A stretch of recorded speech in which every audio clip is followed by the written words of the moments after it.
What we're witnessing today is not just a political choice disguised as policy, it's a pattern. We see these various patterns, and I'll talk about these patterns tonight.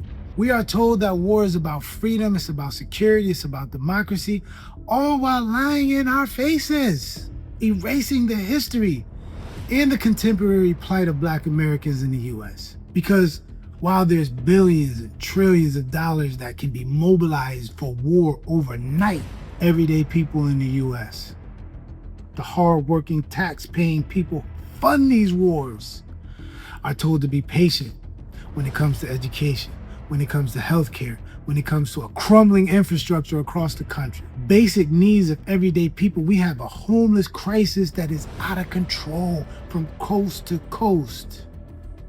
I mean, go look at the Bay, San Francisco. Go look at San Diego. Go look at Los Angeles.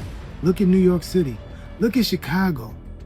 What does this say about a nation when it can endlessly invest in destruction and death? Because that's what it is. And at the same time, make exorbitant profit. Look at the budget for war. It's out of control. I mean, at what point do we have this conversation? At what point do we have this conversation? As Tupac Shakur said decades ago, they got money for war but can't feed the poor. That wasn't just a lyric. It was a reminder and it was a warning. Because Americans aren't stupid. Well, I mean, you know, there might be some exceptions to that. But there are 350 million of us. And I can assure you that there are a significant amount of very, very highly intelligent people in this country. It just so happens that they haven't managed to reach the seats of political power in this country. I don't know, that's my opinion. That's just me. I do know, without a question, that there's a significant amount of stupid ass people in the US.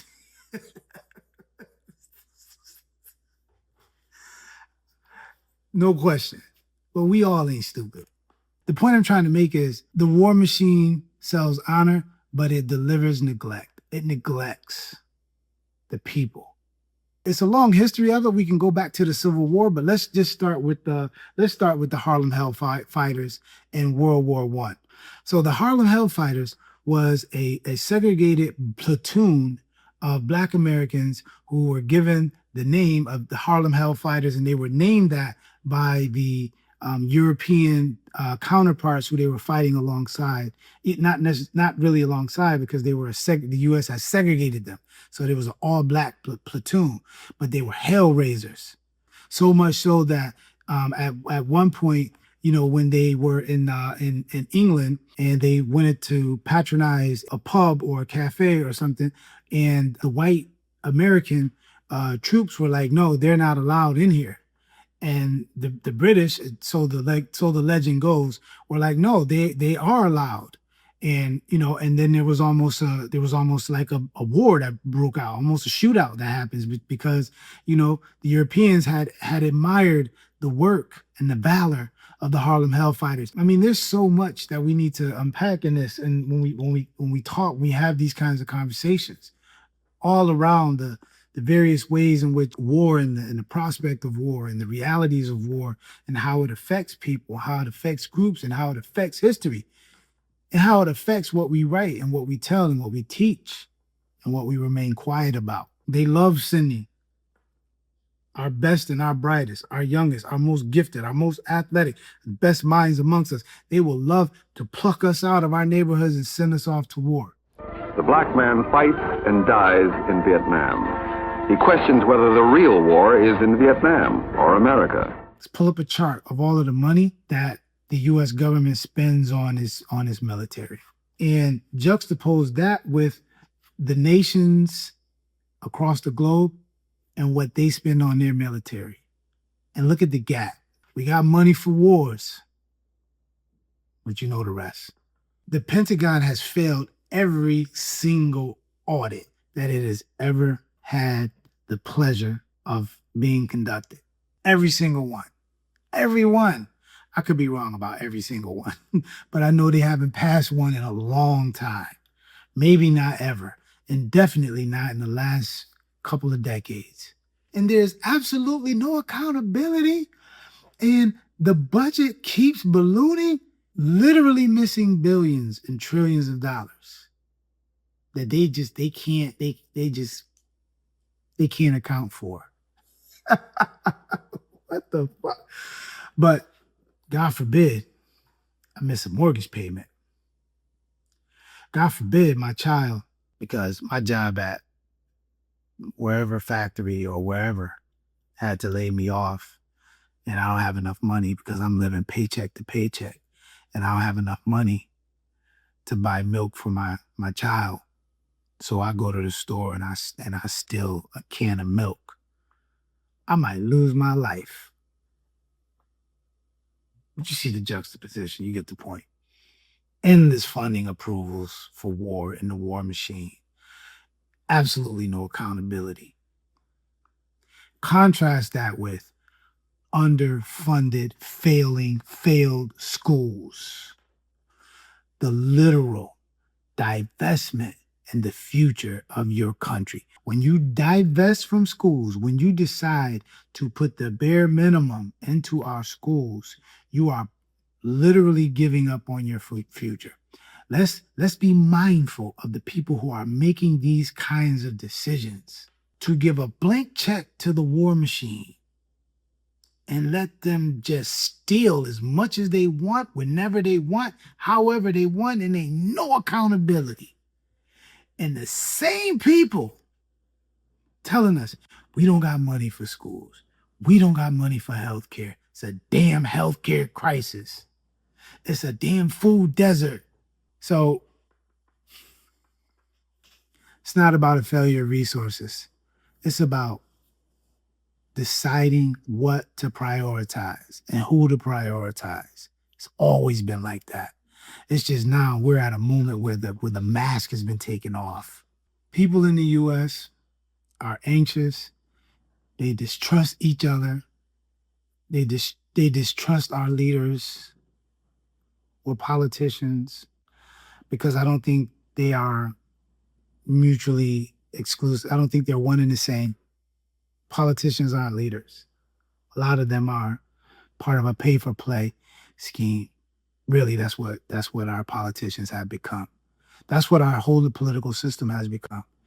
It is rife with lobbyists who work on and for the behalf of foreign nations and on and for the behalf of corporate greed. And the highest bidders are the ones who are going to be able to put folks in office.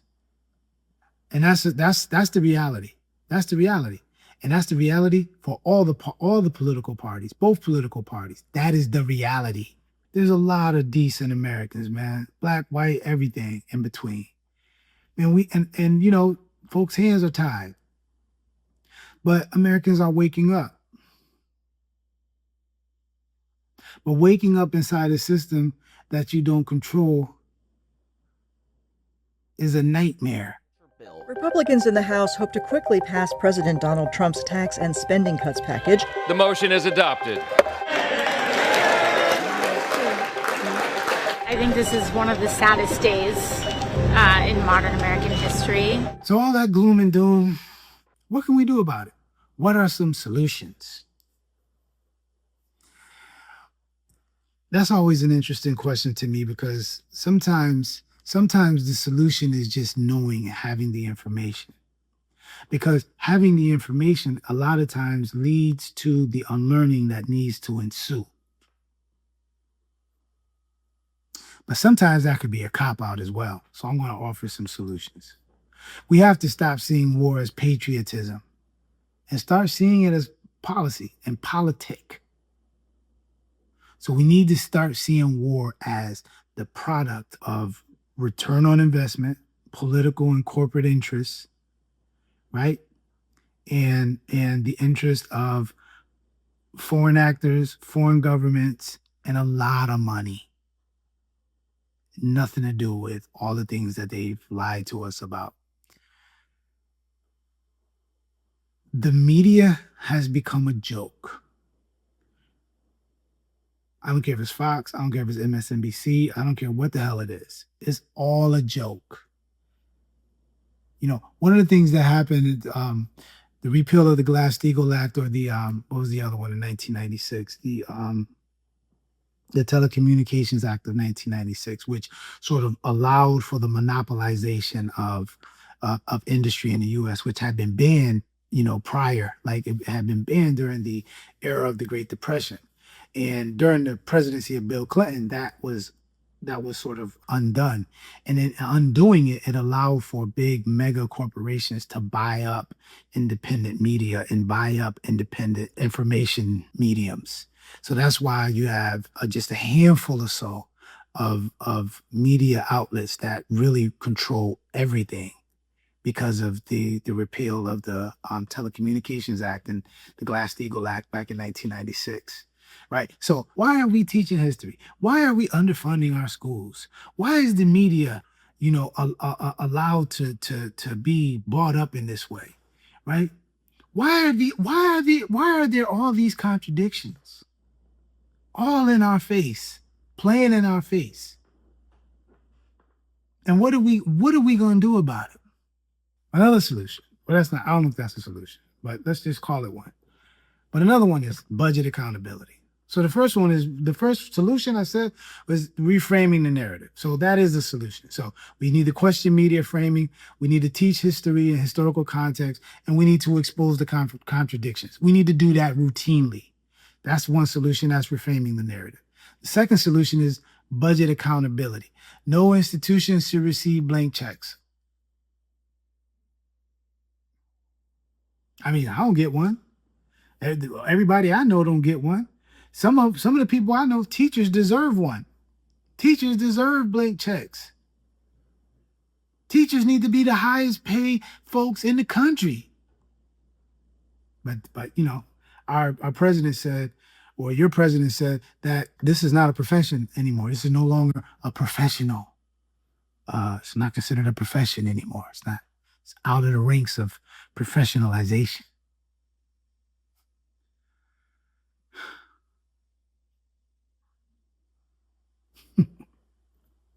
Budget accountability.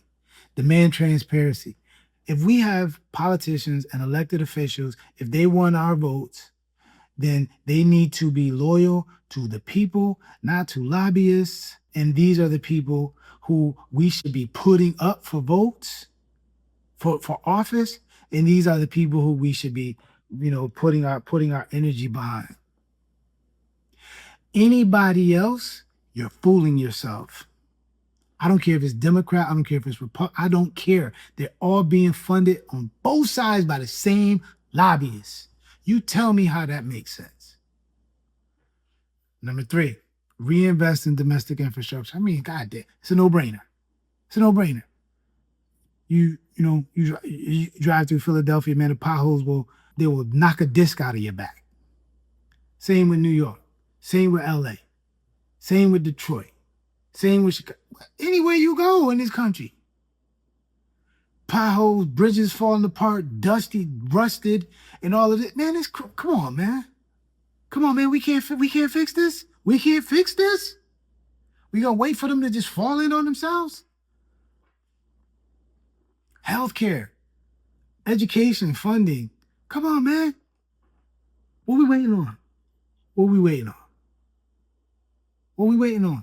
Why isn't there mass demonstrations because of the lack of access to healthcare? Why isn't there mass demonstrations for the defunding of education? Why? Why isn't there mass demonstrations of this? What happened to us? What's happening in this country? What's happening? We need to reinvest in domestic infrastructure across the board. Number 4, civic re-engagement. This might sound idealistic, but it's really realistic. It really is. Local elections matter. We need to put people up, whoever those people are. Like, man, there's so many smart people in the U.S., But everybody's tied up. Everybody's hands are tied. Everybody is working, trying to keep their lights on and pay their bills. And that's not unintentional. But we have to stop. We have to sacrifice, because otherwise we're going to implode as a nation. This nation is going to implode. Me personally, I'm not worried about some foreign entity coming in and doing anything to the United States. What's going to happen to the United States is we're going to implode. We see it already. We're imploding. We are going to self-destruct. So local elections, the school boards, policy awareness, like we need to be re-engaged with this was fundamental to what was happening in the 60s and in the 70s. You know, black folks were running for school board, you know, local elections. They weren't just, you know, people say all the time, oh, you know, our ancestors died so that we could vote. Yes, that's true. But they were also very intentional about finding and or putting up viable candidates who would work from our interests. I mean, just voting for somebody who is a rabid white supremacist, and then you saying, well, I'm doing this because my ancestors, you know, died so that we can do that. Civic re-engagement. Number 5, cultural consciousness. The white folks call it woke. We've been calling it woke.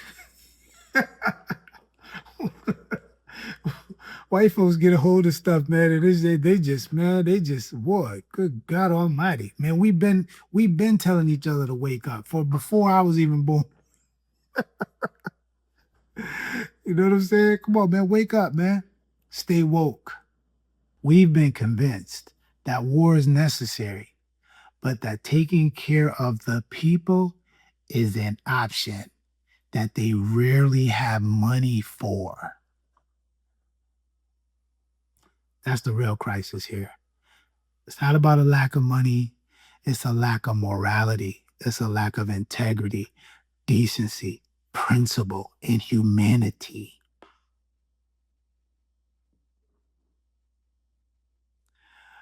I often wonder, Tupac is a couple years older than me, but I often wonder what it would have been like for him to reach 30, what it would have been like for him to reach 40. Today, if he was alive, he'd be 55.